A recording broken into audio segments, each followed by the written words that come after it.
Olá, meus amigos, 17º e penúltimo encontro do nosso pequeno curso de Filosofia do Direito. A aula de hoje é intitulada Notas sobre a Escola Histórica. Não custa lembrar que este é o canal Resenha Forense, eu sou o professor Marcelo Pichora da Silveira e isso aqui é uma parceria do canal com o site Encontros Acadêmicos. Vamos lá, primeiro tópico da aula de hoje, a Escola Histórica e o papel dos romanistas. Nós podemos afirmar que a escola histórica do direito marca o início da ciência jurídica na modernidade. O contratualismo, que a gente estudou brevemente na 15ª aula do nosso pequeno curso de Filosofia do Direito, teria dado um tom exagerado ao poder criador do homem. Este, por sua vez, concebido fora da sociedade, seguiu o destino que Aristóteles lhe traçara nas pontas de sua alternativa. Ou um bruto, como acontece em Hobbes, ou um deus, como sucede em Rousseau. Eu li aqui um trecho que eu acho muito interessante do Miguel Reale. Sendo o homem natural lançado no patamar central do direito e do Estado, a razão tomou moldes de fantasia e uma gama variada e impressionante de sistemas jurídicos se emanara, sendo um mais abstrato que o outro, sendo que cada um buscou levar mais adiante as pretensões de traçar, sem recurso à realidade social e histórica, verdadeiros códigos herméticos de leis naturais válidas para todos os tempos e lugares, como escreveu mais uma vez Miguel Reale. Soberano restou, diz Reale, o dedutivismo, e o jurista se transformou num matemático, porque aquele passou a almejar, a partir de princípios evidentes, uma forma pura e invariável do direito. A ciência jurídica perdeu o contato com os fatos, com a experiência. Passou a jurisprudência, ou seja, a ciência do direito, a viver de uma experiência reflexa, subentendida, sendo criação da razão pura. Nesse contexto, viveram os homens à época da Revolução Francesa. Não se pode negar, diz Miguel Reale, por isso, o caráter revolucionário do direito natural dos séculos 17 e 18. O Miguel Reale faz uma observação para o seu leitor de que se atentará à base do historicismo de Friedrich Karl von Savigny, com especial atenção ao que o pensador, o Savigny, atribuiu ao que ele entendia por formação da sociedade, do direito e do Estado. Algumas pessoas falam Savigny, mas Savigny deixa entender que ele era francês. Savigny era alemão. E assim se leu alemão, né, com S, S-A-V-I-G-N-Y, Savigny, Friedrich Karl von Savigny.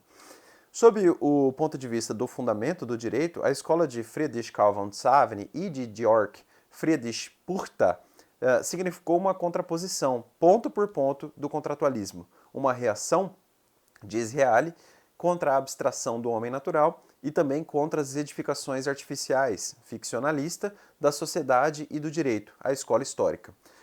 A escola histórica não surgiu de inopino. Ela é resultado de um longo desenvolvimento anterior, encontrando gênese no início do século XIX.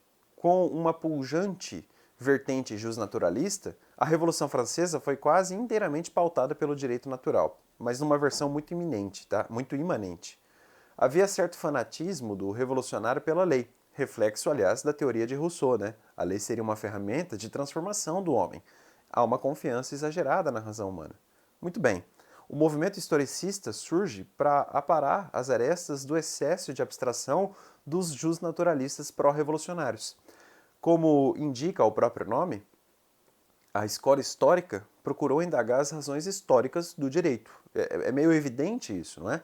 Sobre o assunto, Mário Ferreira dos Santos frisou que com Savigny afirma-se o sentido panteísta socialista alemão, que é a tese fundamental da escola histórica. Para esta, há uma força latente e fatal que governa o mundo e o impele pelo caminho do progresso universal. Ela se opõe à contratualista francesa, que afirma a presença e a atuação da vontade humana na direção da história, para afirmar contrário, pois aquela é apenas o produto de uma evolução natural. Três grandes nomes aqui bem representam a escola histórica, com repercussão no direito. O Giambattista Vico, fundador da filosofia da história, um italiano, e o magnum opus dele foi intitulado Scientia Nuova, seria Nova Ciência, e aí eu coloquei um trecho até dessa obra dele, né? Principi di Scienza Nuova d'intorno alla comune natura delle nazioni. É o nome da obra. Eu não vou ler aqui o que eu citei, mas está ali no caderno. o Montesquieu, talvez o mais conhecido dos três nomes aqui, e o Edmund Burke, também bastante conhecido, né? Que é um conservador e autor de Reflexões sobre a Revolução na França, um livro, aliás, que é um manifesto conservador. Se você quer entender conservadorismo, você tem que ler Edmund Burke. Friedrich Karl von Savary e seus seguidores falavam de um vegetalismo jurídico, para Miguel Reale um exagero, com oposição ao criacionismo racionalista dos autores justnaturalistas.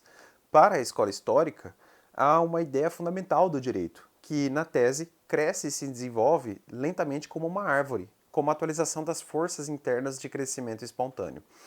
Este é um pensador este aí é um pensamento de Joseph de Maistre. Eu acho que ele é francês, seria Joséphine de Maistre, ou Mestre, não sei como é que fala o nome dele, mas foi resumido pelo Alexandre Corrêa, citado pelo autor da nossa referência, ou seja, Miguel Reale. Aliás, num panorama mais teológico, afirma-se que para Bonald, Joséphine de Maistre, Bonnetti, de Lamennais e outros, a verdade, sobretudo a verdade religiosa, não pode ser descoberta por um indivíduo, mas é transmitida por tradição.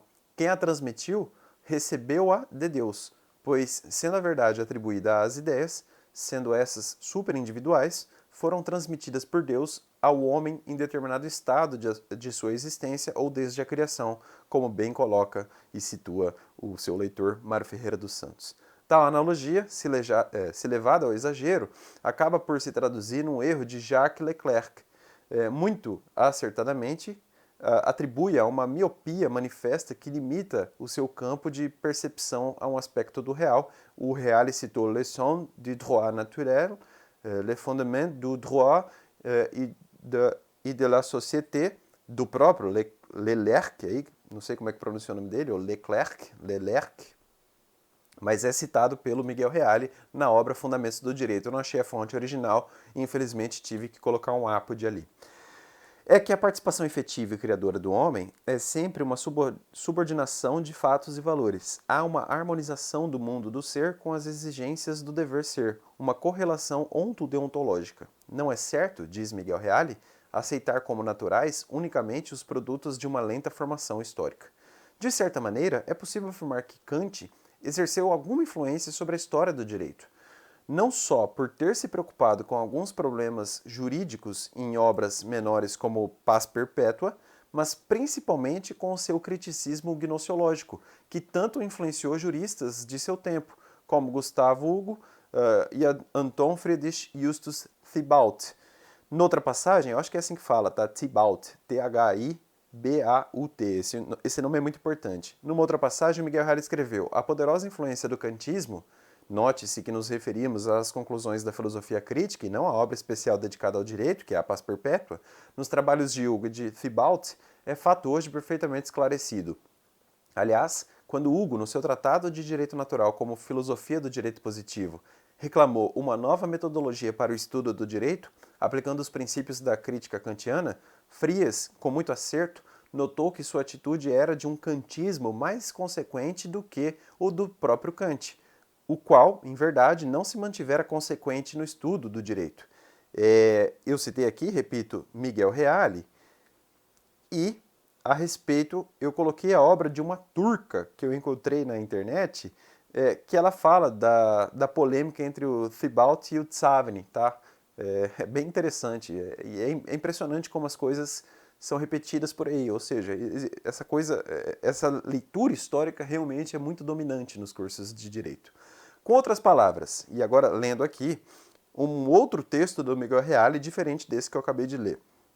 De fato, se Kant, nos domínios da filosofia jurídica, não foi tão grande inovador como o foi na lógica e na ética, não é menos certo que a sua mudança de atitude, né, essa mudança de perspectiva gnoseológica, sem dúvida alguma, em face do problema do conhecimento, implicou uma orientação de fecundos resultados, não só no plano da especulação filosófica, como na tela da ciência positiva do direito, como se pode ver, por exemplo, nas obras de um Hugo ou de um Thibaut. A opinião corrente vê em Thibaut apenas um discípulo de Samuel Pufendorf, como faz, por exemplo, Alexandre Corrêa, num texto chamado A Concepção Histórica do Direito, publicado em São Paulo no ano de 1934. não dá ao grande adversário de Savigny, o Thibaut polemizou com Savigny, a gente vai falar disso daqui a pouco, o exato lugar que lhe compete. Aí eu abro um tópico aí no caderno e isso aí vai ficar esclarecido agora. A escola histórica e o papel de Friedrich Karl von Savigny. A escola histórica do Savigny merece um trecho destacado, é talvez a mais destacada, né, a versão do Savigny. Naturalmente, ela é distinta dos demais autores que também tiveram uma preocupação de estudar historicamente o direito, tá? Mas o Savigny realmente tem um papel de destaque. Naquele momento, havia discussão sobre qual o caminho legislativo, entre aspas, seria correto seguir na Alemanha. As perguntas que eu vou ler agora resumem a preocupação dos juristas alemães daquele instante. Primeira pergunta: era o caso de continuar no regime ainda em vigor naquela época? Ou, era o caso, segunda pergunta, era o caso de criar uma legislação de matiz costumeira diversa em cada estado? E ou ainda, né, uma última pergunta, era o caso de criar um código único, entre aspas, para toda a Alemanha? Essa é a polêmica de Thibaut e de Savigny. Anton Friedrich Justus Thibaut, por exemplo, defendeu a codificação. Pensava que o direito costumeiro era variável e contingente, de maneira que era desprovido de garantias e esvaziado de segurança. Propugnava a confecção imediata de um código único, hábil a explicar e resolver as grandes dúvidas jurídicas. Um código que fosse elaborado segundo as balizas da grande obra de sistematização já operada pelo Código Civil Napoleônico. Aliás, o Thibaut publicaria, e lendo aqui uma passagem de um texto espanhol escrito por Alier Pérez Vélez, não sei como é que pronuncia o nome dele, mas ele escreveu, tentando traduzir rapidamente, o último, ou seja, o Thibaut, publicaria em 1814 a sua obra sobre a necessidade de um direito civil geral para a Alemanha, onde defenderia a elaboração e implantação a curto prazo de um código para toda a nação alemã. O seu opositor, Friedrich Karl von Savigny, saiu em defesa de um caminho bem diferente. Escreveu, em 1814 também, a obra Von Beruf unserer Zeit für Gesetzgebung und Rechtswissenschaft, ou seja, da vocação de nossa época para a legislação e a jurisprudência, defendendo que não era o caso de fazer a codificação. Desculpe. Pois o código, de certa forma, paralisa a evolução jurídica, estancando as forças vivas que constituem a gênese do direito. A codificação seria fenômeno típico de nações cansadas e de povos incapazes de produzir coisas novas. Os romanos foram capazes de estender sua cultura para outras gentes, sem essa preocupação com codificação. Criaram, assim, um início de uma ciência jurídica de matiz empírica, aperfeiçoada com a experiência e com princípios doutrinários. O Anton Friedrich Justus Thibaut contra-atacou a obra do Savigny, respondendo que um código não implica necessariamente a morte do direito. Um código só estabelece as grandes estruturas lógicas. Ele é o histórico consagrado em categorias jurídicas. Note você que me assiste que essa peculiar divergência entre o Thibaut e o Savigny não retira um e outro da escola histórica. Savigny, em verdade, não era contrário à codificação em si. Ele se opunha, na realidade, à codificação inoportuna, sem processo jurídico espontâneo e natural. Thibaut, a seu turno, defendia a codificação naquele preciso contexto. Um e outro são da escola histórica, com uma diferença pontual. O historicismo do Savigny é integral. O historicismo do Thibaut é puramente metodológico. Essa é a diferença. A explicação da posição de Friedrich Karl von Savigny está na sua concepção romântica do direito. O fundamento do direito descamba no espírito de cada povo. Um código civil de uma nação, assim, é o resultado de uma lenta elaboração histórica. Essa noção de espírito do povo, entre aspas, não é simples metáfora na obra do grande jurista alemão. Seria uma entidade real, algo que existe concretamente na história, suscetível de estudo pelo jurista. O espírito do povo não é um ponto metafísico, é um produto cultural e histórico. Ele revela os usos e costumes da nação. Divergindo do ideal revolucionário francês, e aí se percebe precisamente a oposição da escola histórica aos eventos de 1789, Savigny não enxergava a lei como máxima expressão do direito. O costume seria a principal fonte do direito. O papel do legislador, no máximo, está em verificar aquilo enraizado como hábito na sociedade, transformando o evento numa declaração legislativa. a lei seria produto redundante, repete o que já se verifica no costume. Também a doutrina seria importante fonte do direito para Savigny. É o produto científico e filosófico dos juristas, o que eles escrevem em seus tratados, nos seus manuais, em artigos científicos, em livros, etc. Nesse grande bojo, ele também acrescentava a jurisprudência derivada dos tribunais. A legislação só aparece em Savigny como uma terceira fonte do direito. A concepção de Friedrich Carl von Savigny é elegante porque tenta equilibrar dois elementos cruciais do direito. Ele aceita, número um elemento universal, dado pela média de convicções morais que o constitui o embasamento, ou melhor, dado pela média de convicções morais que constituem, ou melhor, que constitui, a média que constitui o embasamento da cultura cristã de todo o Ocidente. Os povos ocidentais apresentam elementos comuns de cultura, comportamentos análogos, princípios morais, alma cristã e cristandade. E segundo, um elemento particular, prenhe, que é de individualidade, de especificidade, de particularidade. Aí eu abro um tópico no caderno importante para falar a crítica de Rudolf von Jhering à escola histórica do direito. Jhering polemizou muito com Savigny em outros domínios também. Aqui nos interessa o contraponto à escola histórica. Acerca do chamado princípio aristotélico sobre a formação natural da sociedade, apregou a Miguel Reale que ele não pode ser visto no sentido de que as instituições políticas se desenvolvem como um simples processo do mundo orgânico, sem a interferência da vontade. Os expoentes da escola histórica não quiseram criar uma física social. No entanto, houve certo exagero por parte deles em acentuar o caráter espontâneo e automático das organizações humanas. O paralelismo que fazem entre a formação do direito e o da linguagem é por demais significativo. Sobre este particular aspecto, Rudolf von Jhering já se manifestou, expondo os perigos que ameaçam o direito quando se esquece a parte ativa desempenhada pelo homem na história com a sua inteligência e a sua vontade orientada para o alcance de um fim. O Miguel Reale aduz que o Rudolf von Jhering se referia à escola histórica também por escola romântica, entre aspas, por causa de uma falsa idealização das circunstâncias do passado. Entende que a escola histórica se aproxima, por demais, com o ideal de Rousseau. Podemos dizer que a escola histórica repudia o criacionismo abstrato, que caracteriza o contratualismo, mas não se liberta da religião da natureza, que é o elemento animador e romântico da obra de Rousseau, explicando assim a combinação de elementos empíricos e meta-empíricos em sua concepção. A Volksgeist, e falamos disso na aula sobre História do Direito, consulte a aula de História do Direito, acho que é a aula 12 do pequeno curso, se atribui a Friedrich Carl von Savigny como a volonté generale, a vontade geral atribuída a Rousseau.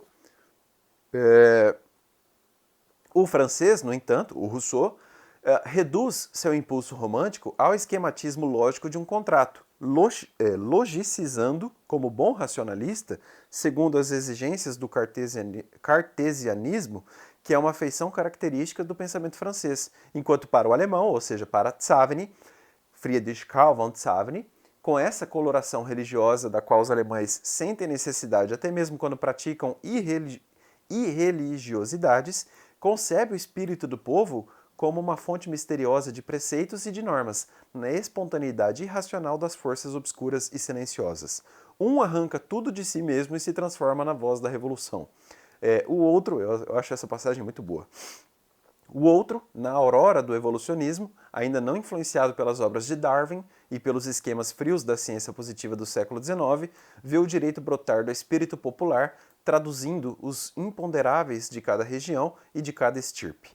Mesmo com as diferenças anotadas aqui na aula, são os dois, na palavra de Miguel Reale, românticos. Rousseau teima em estabelecer o primado dos impulsos racionais. Friedrich Carl von Savigny é o romântico que transforma o espírito popular em fonte de energia para aquecer e vitalizar os quadros do direito petrificados pela silogística das abstrações justnaturalistas. Miguel Reale menciona que, por causa destas considerações, levou-se a crer que os historicistas tinham em si a existência de elementos contratualistas, quando na verdade o que existe na obra deles é o mesmo espírito naturalista e otimista que era posto num contrato. Agora um novo tópico aí do caderno que eu falo, a escola histórica e o positivismo. Queiram ou não, há elementos justnaturalistas na doutrina da mencionada escola histórica. sendo justo relevar um lugar à parte a Adam Miller, que distingue entre a ideia do direito e o conceito do direito, notando naquela, ou seja, na ideia do direito, dois elementos, um corpóreo, ou positivo, e outro, espiritual ou geral, que é exatamente o que os ideólogos denominam direito natural, Naturrecht, e que constitui o objeto do conceito, Begriff do direito. E eu li aqui, citando a fonte, Miguel Reale.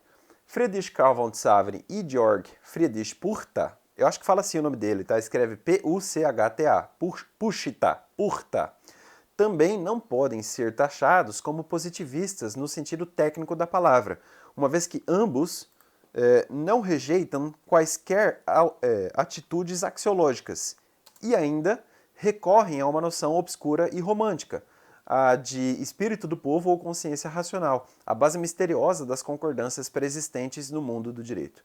O Miguel Reale cita então o Georges, não é nem Georges que fala, né? Ele é russo aparentemente, Georges Gurvitch, o qual, até coloquei a grafia do nome de Gurvitch no alfabeto cirílico russo, o qual examina a escola histórica com outro ponto de vista, melhor dizendo, e também conclui que Tzavny e Purta não estão isentos de justnaturalismo, mas o seu argumento é por demais precário. Em Gurvitch, os fundadores da escola histórica distinguem entre direito estabelecido pela autoridade, seria um direito legislado, talvez, e o direito vivo do povo, que é a lebendiges Volksrecht, dado imediato da consciência coletiva do direito de um povo, imitalbare Rechtsbezeugung des Volks. Peço desculpas pelo meu enferrujado alemão, mas eu citei mais uma vez Miguel Reale.